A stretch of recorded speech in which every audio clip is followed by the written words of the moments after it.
Infinix Zero 35G telah meluncur di pasar global pada awal September lalu. Belum diketahui pasti kapan smartphone ini melenggang resmi di Indonesia. Bisa saja, timeline peluncurannya bakal mirip dengan Infinix Zero 20. Untuk diketahui, ponsel tersebut meluncur resmi di Indonesia pada akhir Oktober tahun lalu. Seri Zero ini merupakan seri flagship milik Infinix, sehingga tidak heran kalau fitur-fiturnya berada di level yang berbeda dengan seri Note dan Hot. Fitur dari HP ini mendukung penggunaan kreasi konten yang unggul dengan perekaman 4K di 60 fps pada kamera belakang dan depan. Infinix Zero 35G memang merupakan salah satu seri flagship besutan Infinix. Tentu saya tahu HP ini akan hadirkan fitur-fitur yang mewah, namun saya tidak menyangka akan semewah ini, terutama pada segi layarnya.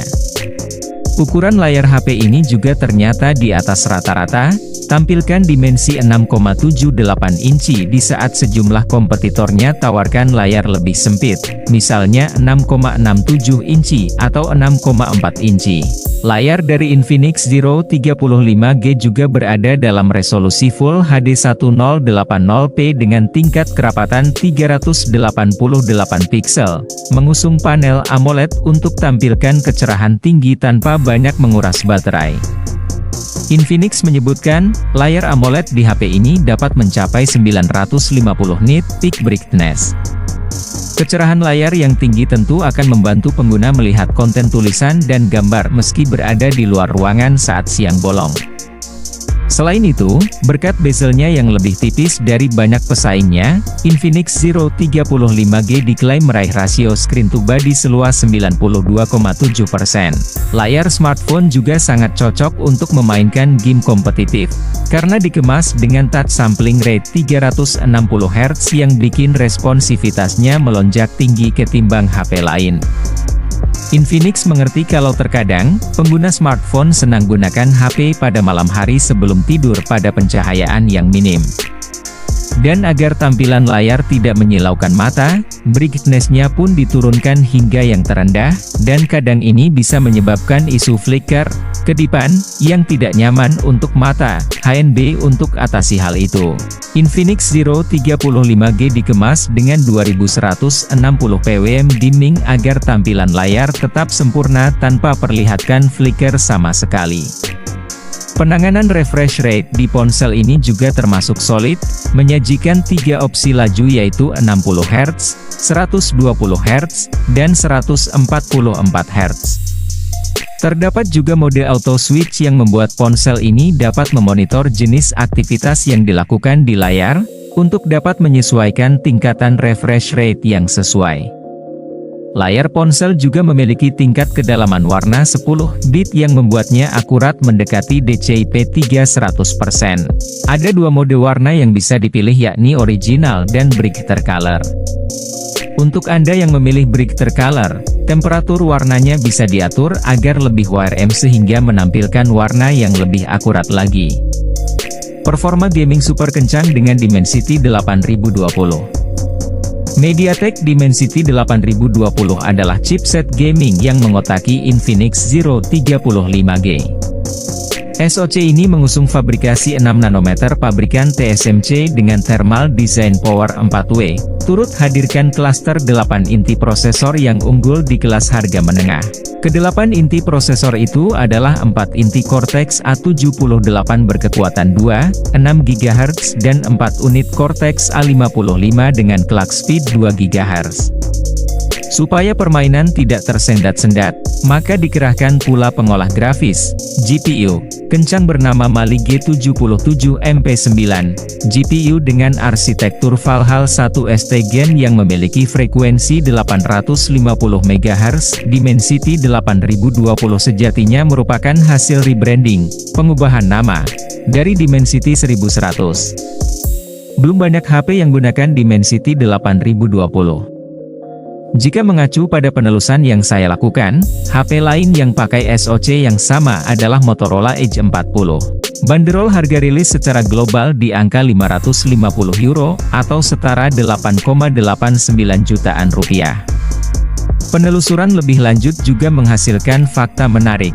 Sejumlah ponsel yang gunakan Dimensity 1100 pun rata-rata berada di segmen harga lebih tinggi, seperti Vivo S12 dengan harga rilis 2.799 yuan di Cina, sekitar 6,2 jutaan rupiah, serta Vivo X60T dengan harga 3.498 yuan Cina, sekitar 7,7 jutaan rupiah. Adapun ponsel lain dengan Dimensity 1100 yang berada di segmen harga yang sama, adalah Poco X3 Gigaton dengan harga rilis 4,3 jutaan rupiah di Indonesia. Tapi, ponsel tersebut kalah saing dari Infinix Zero 35G karena masih tawarkan layar IPS LCD serta refresh rate lebih rendah. Dengan demikian, bisa dibilang kalau Infinix Zero 35G di harga 4 jutaan rupiah memang memiliki rasio price to performance yang baik. Dengan rentang harga mid-range, Anda sudah bisa rasakan performa kencang bak ponsel di kelas flagship killer. Infinix Zero 35G sendiri memiliki storage 256GB sebagai varian termurahnya, berada pada standar UFS 3.1. Sedangkan untuk RAM, memiliki opsi kapasitas 8GB dan 12GB pada tipe LPDDR4X. Unit yang direview oleh GSM Arena adalah yang versi RAM 12GB 256GB, menghasilkan skor benchmark sintetis sebagai berikut. Antutu V9, 635.016 poin. Antutu V10, 758.738 poin. Geekbench 5, 2.952 poin, multicore, 778 poin, single core. Geekbench 6, 3.122 poin, multicore, 987 poin, single core. Skor Antutu V9 di atas menempatkan Infinix Zero 35G setara dengan ponsel kelas menengah lainnya, sebut saja Infinix Gigaton 10 Pro di angka 666.948 poin dan Motorola Edge 40 di angka 688.347 poin. Uniknya, kendati memakai chipset yang sama dengan Poco X3 Gigaton, Dimensity 1100 yang kini di-rebranding jadi Dimensity 8020, ponsel Poco tersebut hanya mencapai skor Antutu V9 sebesar 578.505 poin. Sedikit kalah saing dengan Infinix Zero 35G. Tidak hanya cocok dipakai bermain game, rupanya Infinix Zero 35G hadir dengan fitur kamera yang sangat wah. Sungguh tidak menyangka ada HP 4 jutaan rupiah yang bawakan fitur kamera secanggih ini. Kamera depan dan belakang bisa rekam hingga 4K di 60 fps, dan kamera utamanya sajikan resolusi jumbo 108 megapiksel. Sontak, Infinix Zero 35G layak disebut sebagai HP khusus vlogging dan kreasi konten. Infinix Zero 35G dikemas dengan triple kamera yang mencakup sensor 108 megapiksel wide angle berjenis Samsung ISOCELL S5K HM6SX, sensor 13 megapiksel ultra wide, serta kamera 2 megapiksel yang tidak diketahui fungsinya.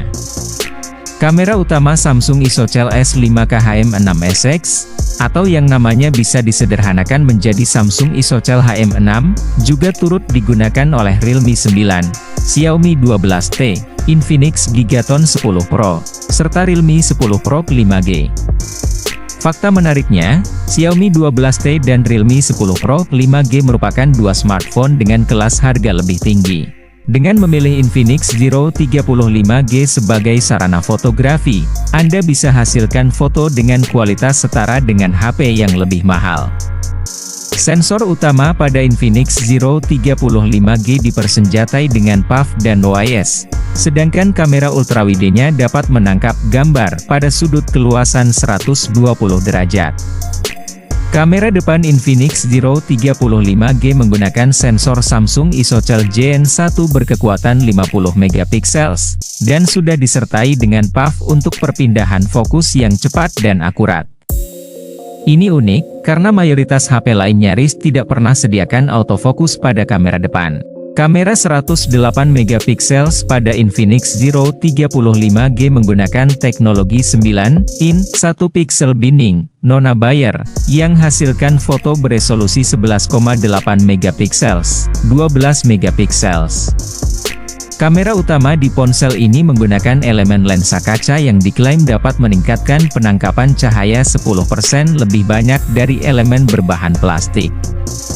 Pada aplikasi kameranya, Infinix Zero 35G menawarkan mode standar, default, yang disebut dengan iCam.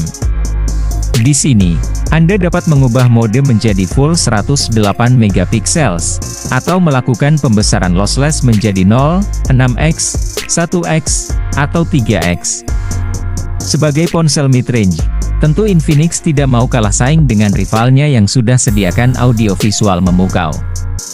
Ya, tak hanya unggulkan sisi layar yang cerah dan sinematik, HP ini juga bawakan dua buah speaker yang terletak di bawah dan di atas, sekaligus menjelma sebagai AirPC.